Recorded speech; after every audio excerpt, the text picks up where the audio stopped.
Hello everyone, welcome to coding for dev. तो आज की वीडियो पे हम कंटिन्यू कर रहे हैं हमारे रिएक्ट नेटिव की सीरीज। तो आज की वीडियो में आपको बताऊंगा section list for grouped data display. तो इस वीडियो में आपको डिटेल में एक्सप्लेन करूंगा। तो पहले जानते हैं व्हाट इज सेक्शन लिस्ट। तो सेक्शन लिस्ट एक परफॉर्मेंस रिएक्ट नेटिव कंपोनेंट होता है, यूज किया जाता है रेंडर लिस्ट और ग्रुप डाटा को। सेक्शन होते हैं वो विथ हेडर होते हैं, ये बिल्ट होता है वर्चुअलाइज लिस्ट के ऊपर। ओके, ये सिमिलर होता है फ्लैश लिस्ट के, पर ये ऐड करता है सपोर्ट सेक्शन हेडर और फुटर्स को। ये यू सेक्शन लिस्ट यूज किया जाता है ग्रुप्ड बाय कैटेगरी और सेक्शन के लिए।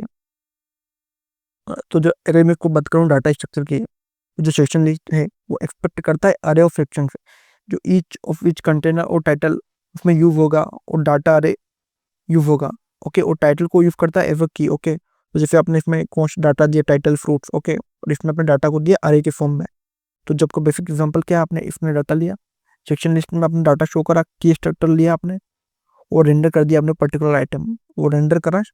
सेक्शन विथ हेडर भी आप रेंडर करोगे जिसमें आपने यूनिक आईडी क्या दी, टाइटल, तो उसके हिसाब से इसको ही रेंडर करेगा।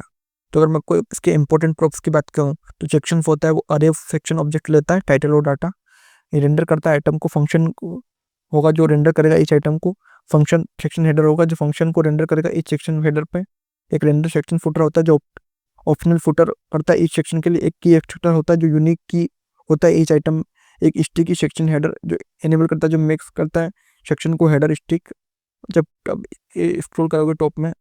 एक होता है ऑन एंड रिज जो कॉल होगा जब आप स्क्रॉल करेंगे बॉटम पे। एक होता है रिफ्रेशिंग ऑन रिफ्रेश जो पुल करता है रिफ्रेश सपोर्ट को। ओके, तो अगर इसकी परफॉर्मेंस टिप्स की बात करूँ तो यूज की स्ट्रक्चर होता है वो अवॉइड किया जाता है। अननेसेसरी रेंडर्स के लिए एक अवॉइड इनलाइन फंक्शन होता है तो रेंडर करता है आइटम को, रेंडर करता है सेक्शन हेडर को, और यूज कॉलबैक में डिफाइन होता है इसमें आउटसाइड। एक होता है use initial number two render, एक मैक्स टू रेंडर पर पेज, और एक होता है window file just like fresh list जो कि इसमें भी यूज किया जाता है। एक होता है यूज गेट लेआउट जो अलो करता है ऑल रोस को फिक्स्ड हाइट और बेटर स्क्रॉल परफॉर्मेंस के लिए। ओके, एक होता है स्टिकी हेडर जिसको हम टू कर सकते हैं अगर हमको स्टिकी हेडर रखना है। तो ये क्या करता है, हमारे हेडर्स को स्टिक करता है टॉप पे जब भी हम स्क्रॉल करेंगे और ये इनेबल होता है डिफॉल्ट इन iOS और एंड्रॉइड में। तो अगर इसका एग्जांपल की बात करूँ मैं आपको कोड में, तो आप इसको सेक्शन लिस्ट में अपने डाटा पास करा, की स्ट्रक्चर पास करा, रेंडर करें आइटम को, टेक्स्ट में आपने स्टाइलिंग दी और आपने रेंडर करा सेक्शन को हेडर को, आपने उसमें स्टाइलिंग दे सकते हो, उसमें टेक्स्ट दे सकते हो, क्या क्या फाइल रखनी है, और उसमें आइटम सेपरेटर कंपोनेंट भी लगा सकते हो।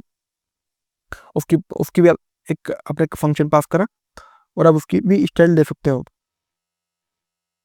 ओके, तो इसका यूज केस क्या है सेक्शन लिस्ट का, जो कॉन्टैक्ट ग्रुप होते हैं अल्फाबेट में उसको अरेंज कर सकते हो, जो ट्रांजेक्शन ग्रुप बाय डेट होगा उसको ग्रुप बाय डे मंथ भी कर सकते हो, जो category of product fee each category होगी एक सेक्शन की, मैसेज ग्रुप्ड बाय फेंडर एक वन सेक्शन होगा फेंडर का।